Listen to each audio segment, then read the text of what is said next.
अब तारड़ साहब आप इनसे पहले इजाज़त ले लें कि मैं बात करूंगा तो फिर इनकी तबीयत पे गिरा गुजरेगा।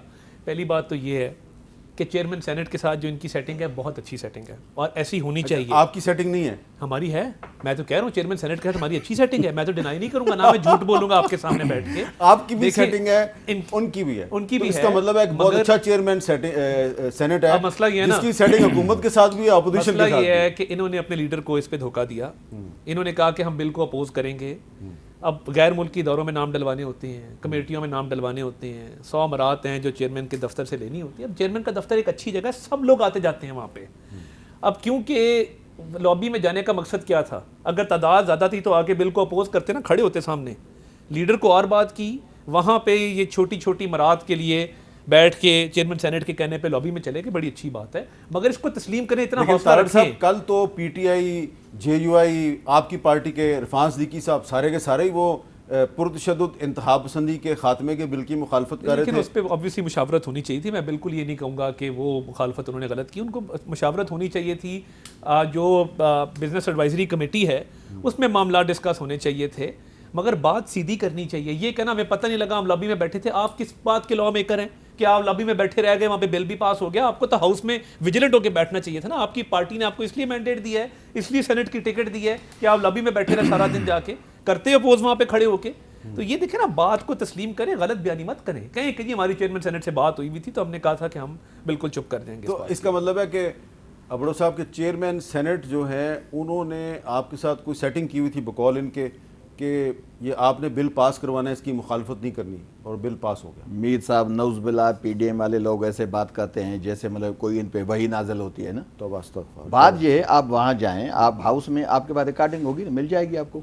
कोई ढकी छुपी बात नहीं। आपके दोस्त वहाँ बैठते हैं जो कवरेज पे आते हैं ना। नंबर 1 के मैंने जैसे भाई ने भी कहा, मैं तो उसी दिन था नहीं, मैंने कहा मैं तो पहली मुहर्रम से 10 दिन जाता हूँ गाँव पे। मैं उसी दिन यहाँ से निकला हूँ 26 तारीख को शाम को, एक पब्लिक अकाउंट कमेटी की मीटिंग थी, मैं वो मतलब अटेंड करके फिर मैं वहाँ से निकला हूँ। बात ये है, लेकिन मैं आपको वैसे याद मैं आता हूँ एडिशनल मैं आपको सॉरी बताएं, इंटरप्ट कर रहा हूँ। याद दिलाना है सिर्फ कि चेयरमैन सेनेट ने ये बाकायदा हाउस से पूछा कि मैं बिल कमेटी को भेज दूं या इसको मैं पास करवाऊं। तो जिन लोगों ने कहा कि पास करवा दें, तो वो, अब मैं उनका नाम नहीं लेना चाहता आपकी पार्टी के सेनेटर से, कम 3-4 के तो मैं नाम जानता हूँ। मैं प्रेस गैलरी में बैठा हुआ था, वो कह रहे थे हाँ जी, बड़ी ज़ोर से कहा। आप नहीं थे हाउस में, ये आप अच्छा, मैं उस पर आता हूँ।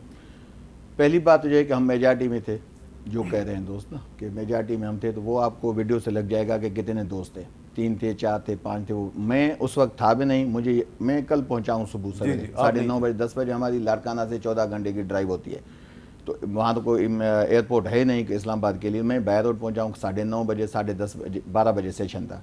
जहाँ तक बात है कि अगर बिल था अच्छा, तो फिर तो इनको किसी को तकलीफ नहीं होनी चाहिए कि ट्यूनिंग है या कोई चीज़ है। वैसे तो हुकूमत ने तो उसकी हिमायत की है ना, तो इसमें कौन सी कबाहत अगर उनको है। बाकी पार्ट है कि पीटीआई ने कैसे उनको अपोज क्यों नहीं किया। तो जहाँ तक चेयरमैन की बात है, मैं आपको बताऊँ, अभी भी आप चले जाएं, अगर हम मेजॉरिटी में उसी वक्त बैठे हैं ना, इस वक्त वीडियो निकल आए 2, 3, 4, अगर 20 सेनेटर हमारे हैं, उधर 5 सेनेटर हैं, तो फिर तो बात बनती है ना।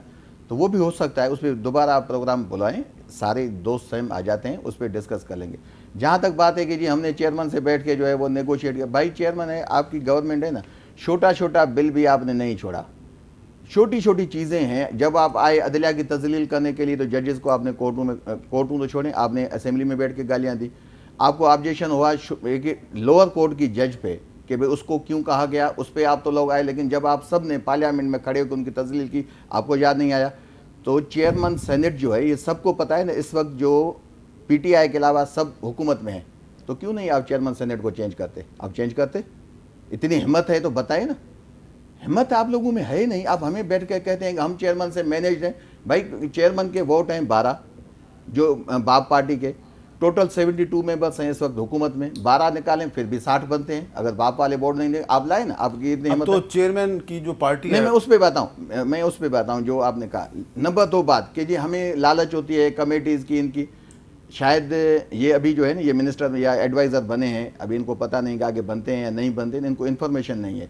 आपको पता है कि जब सेनेट का इलेक्शन होता है, उसी के बाद हम दोनों भाई एक ही टेन्योर में आए हैं, 2021 में हम आए हैं, होता क्या है, सेनेट का एक प्रोसीजर होता है कि जब सेनेट नया आ गया तो उसके बाद नई कमेटीज जो हैं वो फार्म होती हैं, वो पार्टी की अपनी जो स्टैंडिंग होती है, पार्टी के जो वोट होते हैं उसी पे उनकी नुमाइंदगी देते हैं उनको, नंबर 2 उसी में डिसाइड हो जाता है कि कौन सा मेंबर किस कमेटी में जाएगा, किसको कौन सी कमेटी मिलेगी। तो ये तो कोई बात ही नहीं है। तो ये चेयरमैन ने कोई फेवर नहीं दी? नहीं, फेवर की बात ही नहीं है इसमें ना। आप देखें ना, कोई भी हुकूमत में हो या अपोजिशन में, कमेटीज उनको मिलती हैं अपनी पार्टी की स्ट्रेंथ के हिसाब से, जितनी उनकी नुमाइंदगी होगी उतनी उनको कमेटीज मिलती है, मेंबरशिप मिलती है। तो इसमें फायदे कौन से हैं? अच्छा, ये तो सही कह रहे हैं ये कामरान मुर्तज़ा साहब, ये बात इनकी सही है। मैं दोनों की बात से इख्तलाफ करता हूँ। चेयरमैन बेचारा कोई ट्यूनिंग नहीं कर सकता और चेयरमैन ने कुछ नहीं किया होगा, बस मैं इतना ही कहूँगा। अच्छा, तो अब तो चेयरमैन की जो पार्टी है बलूचिस्तान अवामी पार्टी, जिसको बाप कहा जाता है, अब तो उस पार्टी के लोग जो हैं वो मुस्लिम लीग नून में जा रहे हैं, तो ये कोई सेटिंग है? सेटिंग होती है, और अगर वो बलूचिस्तान से जा रहे हैं तो मैं तो देखिए मेरा तो इसमें कुछ ऐसे भी हैं जो पहले पीपल्स पार्टी में जाने का ऐलान कर चुके और अब वो मुस्लिम लीग नून में जा रहे हैं। उसमें ऐसे ही है। उसमें किसी एक ने मुझसे फ़ोन करके रब्ता किया, अभी मेरी रात को उसके साथ सिटिंग भी है, तो उसने मुझसे पूछा था, तो मैंने कहा कि यार कि मैं पहले पीपल्स पार्टी में गया था, अब मैं मुस्लिम लीग नून में जा रहा हूं, तो मैं क्या करूं? कि ये नहीं, दोस्त ये कह रहे हैं। तो मैंने उसको कहा कि तुम देखो, फ़ायदा तुम्हारा अल्टीमेट फ़ायदा किस में हो सकता है, तुमने आइंदा इलेक्शन भी लड़ना है और इलेक्शन जीतना भी है। तो उसने कहा यार फ़ायदा तो आपके साथ बनता है, एक सीट ऊपर वाली आप ले लो, नीचे वाली मेरी तो JUI के साथ। जी। अच्छा, तो कहते हैं बस ठीक है फिर बैठेंगे।